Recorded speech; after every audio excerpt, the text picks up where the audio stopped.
Continuamos con el curso de medios deformables y vamos a estudiar el teorema de Bernoulli para fluidos.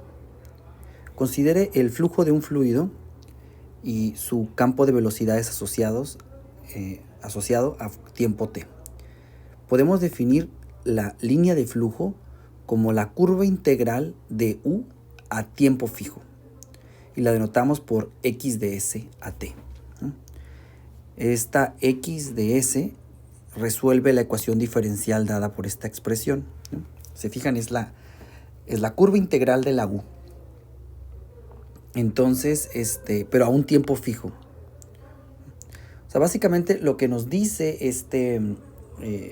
estas, digamos, x de s son unas líneas que seguiría la partícula si el campo de velocidades se mantuviera como está en este instante. Es decir, tú tienes el campo de velocidades y entonces puedes dibujar como flechitas hacia dónde se moverían las cosas, ¿no? Y uniendo esas flechitas, ¿no? Así muy chiquititas, formarías una trayectoria y esa trayectoria es lo que se conoce como línea de flujo.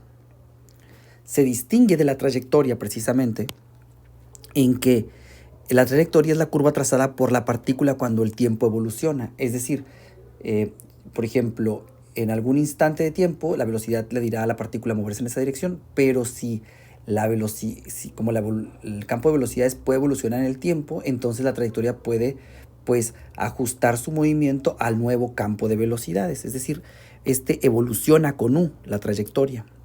Entonces, se fijan, por eso la parametrizamos con t, mientras la línea de flujo, que está en azul, la parametrizamos con un s, ¿no? Entonces, como la integral como la trayectoria para un tiempo fijo, ¿no? Si eso tiene algún sentido, eso es la línea de flujo y esa sería la trayectoria, está dado por esto, ¿no? Y esta es la trayectoria dada algunas condiciones iniciales, ¿no? Ahora, si u es independiente del tiempo, pues ambas coinciden, ¿no? Porque el campo de velocidades no cambia, entonces las líneas de flujo y la trayectoria son las mismas, ¿no? Entonces coinciden la línea de flujo y las trayectorias. Entonces vamos a establecer el teorema de Bernoulli que relaciona a las líneas de flujo, ¿no? Vamos a establecerlo, ¿no? Para fluidos o flujos isentrópicos estacionarios sin fuerzas externas, acuérdense que isentrópicos es que mantienen la entropía, ¿no?, constante y que no hay fuerzas externas, ¿no? Vamos a pedirle. Entonces se va a cumplir que la cantidad dada por esta expresión, un medio de la velocidad al cuadrado, bueno, el campo de velocidades al cuadrado más W, la entalpía, se mantiene constante a lo largo de las líneas de flujo. Vamos a hacer la demostración. Partimos de esta identidad vectorial, ¿no?, de cálculo vectorial, que se las dejé de tarea, y bueno, si no, muéstrenla, ¿no?, que para un campo vectorial se cumple esta aseveración, ¿no? Y partiendo de esta expresión y sustituyéndola en la ecuación de movimiento, sabemos que la ecuación de movimiento nos dice esto, ¿no? Es para un flujo isentrópico, ¿no? Está dado por esta expresión. Ahora, nosotros sabemos que se cumplen estas, bueno, en este caso, el campo de velocidades es estacionario, ¿no? Entonces, como es estacionario, en este caso, se elimina este término, ¿no? Y nos queda nada más el flujo de este otro término. Y además tampoco tenemos fuerzas externas, entonces también se elimina y llegamos a esta expresión para la ecuación de movimiento. Ahora, muy bien. Entonces, de esta expresión, yo puedo, yo creo que estaría bien. Entonces puedo sustituir este resultado que obtuve de la ecuación de movimiento en la expresión anterior. Es decir, yo puedo sustituir este valor aquí, esta ecuación aquí, para sustituir esto por el gradiente de la entalpía y llegar a esta otra expresión, ¿no? Así. Bueno, ahí la pasé ya, la cambié por el gradiente de la entalpía y luego la pasé al lado izquierdo, ¿no? Y llegaría a esta expresión. Entonces, finalmente, bueno, no finalmente, pero ya tenemos que esta expresión se puede escribir como esta última. Entonces, continuamos en el siguiente lámina, ¿no? Entonces, de esta expresión que teníamos aquí, vamos a integrarla, aprovechando que el lado izquierdo es el gradiente, es un diferencial completo, ¿no? Hacemos la integral de línea. Entonces, sea xs una línea de flujo, ¿no?, sobre la que vamos a integrar. Entonces, si hacemos la integral del lado izquierdo, pues nos quedaría, pues como es un diferencial completo, pues nada más el integrando evaluado en los límites, ¿no?